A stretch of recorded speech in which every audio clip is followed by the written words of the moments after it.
At ito nga po, ang sinasabi ko sa inyo nakaraan, di ba? Ayaw nyo maniwala sa akin. Sabi ko sa inyo, may senador na tatakas. Di ba? May senador na tatakas. At ngayon, pinangalanan. Iba talaga si Nyolo, advance dito, di ba? Sabi ko sa inyo. Oh, ano sabi ko nakaraan? Ito ha, baka sabihin nyo, advance kasi nga, may natutulugan na ako eh. Sabi ko sa inyo, direkta ako sa Pangulo, ayaw nyo maniwala eh. Di ba? Oh. Sabi ko dito, may senador, anong sabi dito? Asan na ba yung, ano?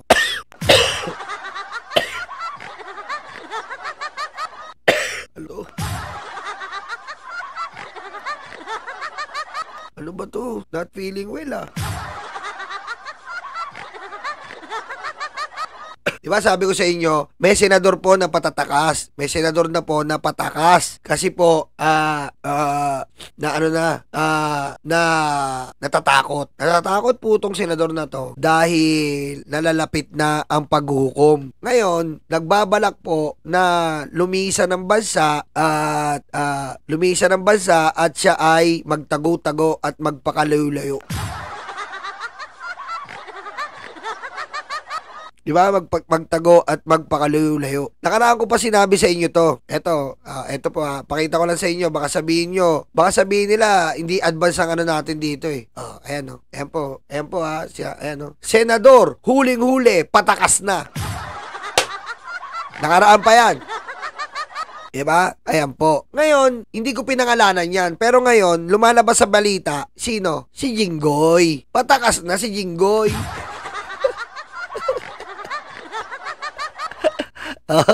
Lalabas ng bansa. Okay, tingnan natin, pakinggan natin.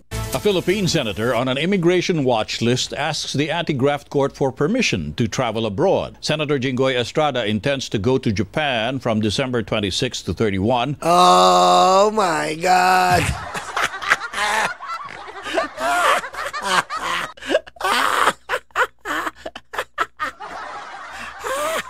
And to Norway, Iceland, and Austria from January 5 to 14. Estrada is covered by... Norway, Ireland, Austria! Wow! Wow! Lupit, di ba? Yan ang sinasabi ko sa inyo. Advance tayo dito sa mga ano natin. Info.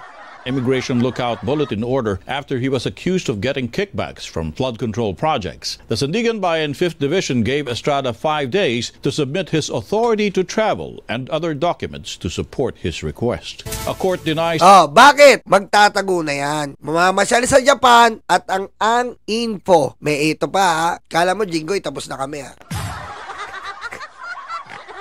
Bakit? Japan, okay, pasado. Bakit sa Austria? May tanong ako, bakit sa Austria? Bakit sa Austria? At nung nakaraan po, what do you call this? Tawag dito? Si Harry Roque po, si Harry Roque po, patakbo rin sa Austria. Ba't doon kayo lahat tumatakbo? Ba't doon kayo lahat tumatakbo sa Austria? Ano ba meron sa Austria? Kasi nga, eto, boom! Patayin mo si BBM. No joke.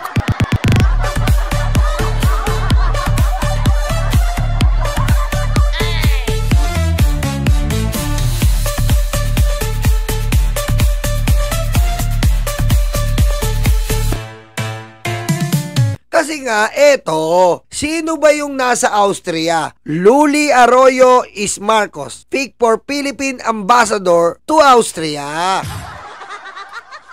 Isa sa mga opsyon, nandun yung anak ni Arroyo. Nandun kasi yung anak ni Arroyo. And si Arroyo, nagpaplano ngayon na maging speaker para patalsikin si BBM. Para patalsikin si BBM. Pag naupo si Arroyo, wala na, thank you na lahat. Bakit si... eto natin, dito. Roque, Austria rin to Austria rin takbo ni Roque. Harry Roque, remove flight to Austria for health reason. Bakit sa Austria lahat kayo pumupunta? Ano? Bakit sa Austria lahat kayo pupunta? Masyado naman special yung Austria. Alam kasi namin ang plano nyo, okay? Alam namin ang plano nyo. Hindi kayo makakalusot dito. Kung may Intel kayo, meron kaming Intel. Legit processor. Legit processor to. Malupit-lupit ang processor nito. Bakit sa Austria? Masyado naman kayong mahal na mahal yung Austria. Ang dami naman ibang bagay. Ang dami na ibang pupuntahan. Austria pa. Ano ba naman yan? Parang hindi naman kayo obvious. Kasi nga, nandun si anak ni Arroyo. Hindi naman natin pinagbibintangan. Kaso, obvious eh. Obvious eh. Kitang-kita eh. Sandali lang, sandali. Tumatawag na naman to. Mamaya na yung toge. Waiting na naman. Toge na naman, oh. Mamaya na yan. Tumatawag na naman to. Nawala yung ano ko, yung... Ayan ha. Napansin nyo po. Ulitin natin ha. Ulitin natin. Para lang ma-realize yung ang sinasabi net. Ulitin lang natin. Accused of getting kickbacks from flood control project. A Philippine senator on an immigration watch list asks the anti-graft court for permission to travel abroad. Senator Jinggoy Estrada intends to go to Japan from December 26 to 31 and to Norway, Iceland, and Austria from To Norway, Iceland, and Austria. Ito, sadali lang po ha.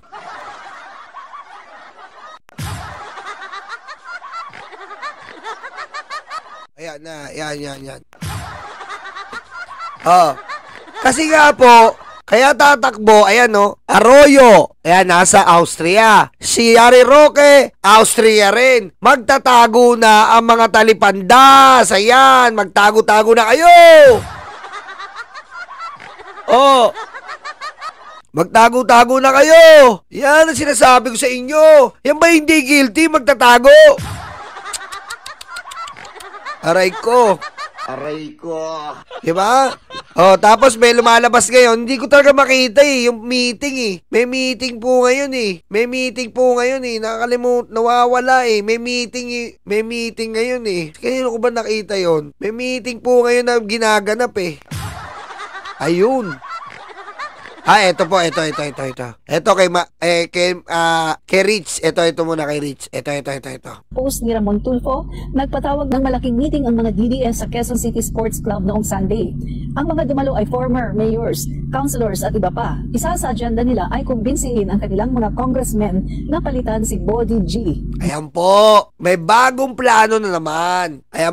May bagong plano na naman po. Anong plano? Ayan po, ito, patalisikin. Patalisikin po si Boji D ng mga DDS. Para pag napaltalsik po si Boji D, anong gagawin? Diretso ang impeachment ni BBM. Kasi po, lawakan nyo yung isip nyo. Hindi mo may impeach si BBM pag ang speaker po ay matino. Tandaan po nyo, hindi mo may impeach si BBM pag ang speaker ay matino. May impeach si BBM kapag nandyan si Gloria Arroyo. Na si Gloria Arroyo po Si Gloria Arroyo po ang advisor ni Sara Tililing Dimonyita. Ano pa sabi, Mami Rich? Ni Gloria Macapagal Arroyo bilang House Speaker. Following the DDS playbook, isusunod nila ang impeachment kay Marcos Jr. kapag walang nangyari sa rally nila sa November 30, 2025. So, eto mga kaibigan, yung pictures. Tingnan nyo ang mga picture. Yan po ang picture, guys, no? Nandiyan po si Glenn Chong, si Mike Defensor, sa Duterte Youth, Vic Rodriguez, Loren Badoy, si Atty. Topacio, marami pang iba, mga kaibigan, no? So, yan ang sinasabi ko sa inyo. Huling hirit na naman, November 30. Ihirit nila na mapalitan ang speaker bago mag-break for Christmas. Mapalitan ang speaker bago mag-break for Christmas. Then, pag napalitan po ang speaker bago mag-break sa Christmas po, dyan na dadalihin si BBM. Dyan na po dadalihin. Babanatan nila ng mga propaganda yan. Nandyan din po yung Duterte Youth, magpapail ng impeachment complaint yan. Nandyan po si Kiko Barsaga, magpapail na isang paru-paro. Pero hindi mangyayari yan. Hindi mapapalitan si Boji D.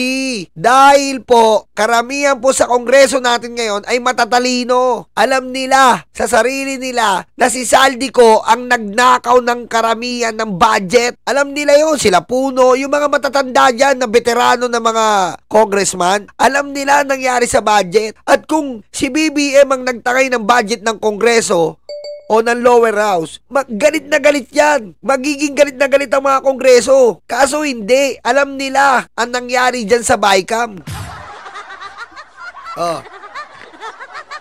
Bagong plano na naman. Talagang hindi po sila naiisipan ng plano para pabagsakin ng Pangulo. Lahat na lang ginagawa nila para pabagsakin ng Pangulo. Ayan ba yung weak leader? Diba? Ayun ba yung weak leader? Kasi ang weak leader po, madali mo pabagsakin. Putik, 3 taon na kayo nagpaplano. Pagkaupo pa lang ng Pangulo, pinaplano nyo ng patalsikin. Yung girlfriend ni Bato na Comelec, diba? Yung girlfriend ni Bato na Comelec na i-disqualify nyo si BBM dahil sa tax evasion, hindi rin kayo nanalo. Pangalawa, yung pulburon video, 3 taon na kayo. Hindi yun nakakaya yung weak leader. Ano ba yung weak leader? Hindi yun nakakaya. Imagine that. Yung weak leader na sinasabi nyo, hindi nyo mapabagsak 3 taon na matatapos na, patapusin nyo na lang. Wala kang puso, hayop ka. Diba? Tapos sasabihin yung weak leader, 3 taon na kayo kung ano ginagawa nyo mga kupal. Andiyan pa rin yung Pangulo. Ayan po mga kaibigan. So, tama po yung aking nasabi sa aking vlog mga kaibigan, no, na magkakaroon po uli sila ng paghimok sa mga kongresista para ibalik si Gloria Macapagal Arroyo. At ikukudit na po nila si Body G D dahil nga po gusto nilang palitan, no? Si Gloria ang nilalagay nila para sila po ay makapaggawa ng impeachment laban sa ating Pangulo. So yan po mga kaibigan, gusto po nila na ipa-impeach po nila ang ating Pangulo para si Sara Duterte na ang maupo. Ang bobo nyo Ang bobo nyo magpapa-impeach sa Pangulo. Bobo pa rin kayo. Bakit? Siyempre, kami, gagamitin namin ang Sara Supreme Court ruling. Diba? Anong gagamitin namin? Sara Supreme Court ruling. Ano yung ginawa ng Supreme Court? Kailangan bawat isa ay sasabihin nila kung paano nila binoto. Diba? Diba? Yun ang pinagmamalaki nyo. Sara Supreme Court ruling. Ngayon, gagamitin natin yun. Na bawat isa sa plenaryo sabihin, binoto ko na hindi ma-impeach si BBM. Binoto ko na ma-impeach si BBM. Lahat sila, boboto lang ganon. Diba ganon yung Sara impeachment ruling? Di i-apply namin sa inyo. Mahirap pa rin. Hindi nyo mamamanipula. Hindi mo mamanipula. Dahil base sa bagong Supreme Court ruling, maraming pagdadaanan ng impeachment. Yun ang tinatawag na, at ayun tinatawag na, yung lason nyo, gagamitin namin laban sa inyo. Patayin mo si BBM? No joke.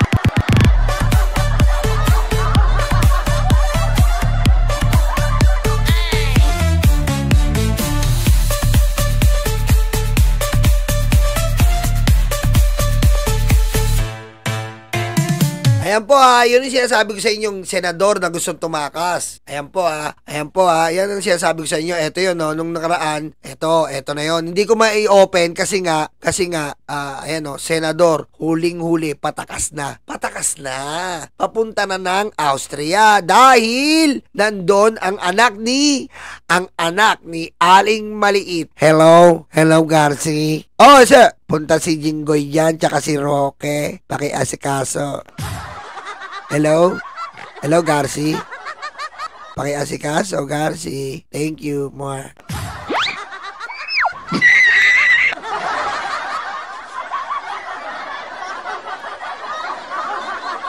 Diba? Akala nyo akala nyo ganito lang. Alam namin, kaya sa Austria ang tungo nyo. Kasi nandun ang laya, nandun ang tago. Alam namin, Jinggoy. Alam namin, Jinggoy. Alam namin. Kaya doon yung gusto ni Roque, kayong mga makasalanan, dahil safety. Ha? Ano akala nyo sa amin dito? Mga DDS? Hindi nagre-research? Hindi nagtitimbang? Hindi nag-a-analyze? Hindi naman ang sinasabing perfecto, pero naaamoy namin. Malansa.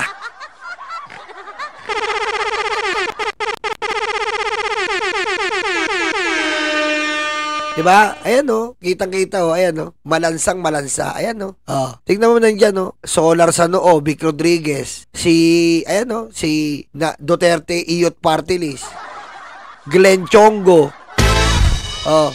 Si Mike Defensor. O. Kala ko ba si Mike Defensor ayaw ng politika? Oh. Mike Defensor. Putik naman Mike Defensor. Ginagawa mo kami talagang tanga ka eh. Ha?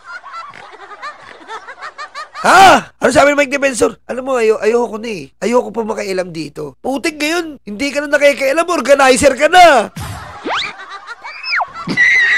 Patayin mo si BBM. No joke.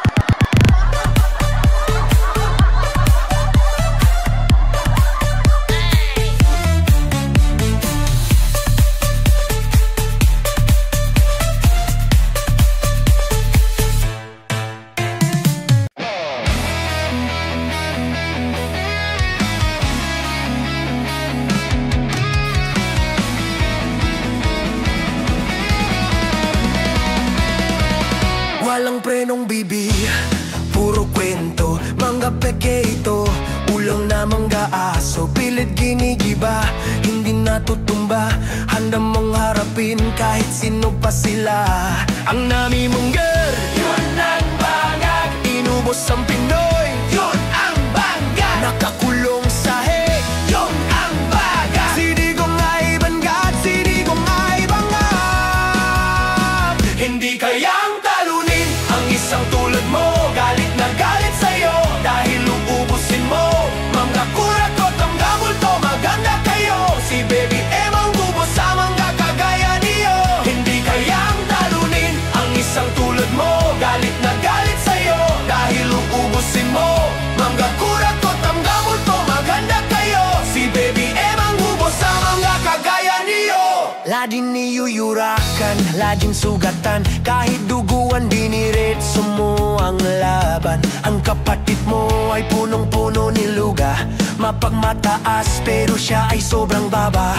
Ang namiminggan, yun ang baga, inubos ang Pinoy, yun ang bangga, nakakulong sa head, yun ang baga, sidigong ay banggag, sidigong ay banggag. Hindi kayang talunin ang isang tulad mo, galit na galit sa'yo dahil uubusin mo mga kurat, hanggang gamon to, maganda kayo. Si Baby M ang ubos sa mga kagaya niyo. Hindi kayang talunin ang isang tulad mo, galit na galit sa'yo dahil uubusin mo mga kurat, hanggang gamon to, maganda kayo. Si Baby M ang ubos sa mga kagaya niyo. Tibayan mo Pangulo para sa Pilipino, lagi kami andito, loyalistang tunay lagi sa tabi mo. Hoy! Hoy! Hoy! Hoy! Hoy! Hoy!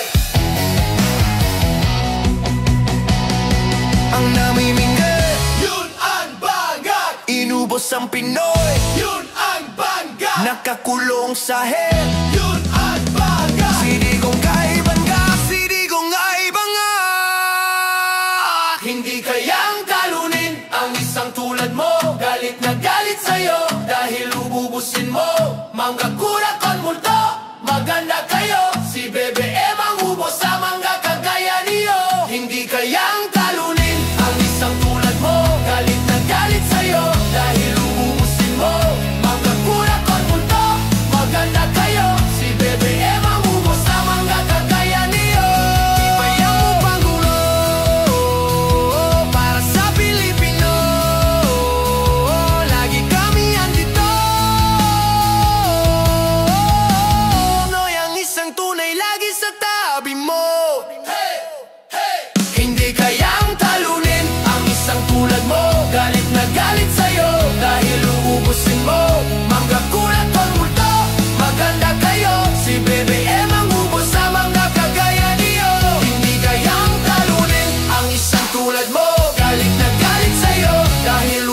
uubusin mo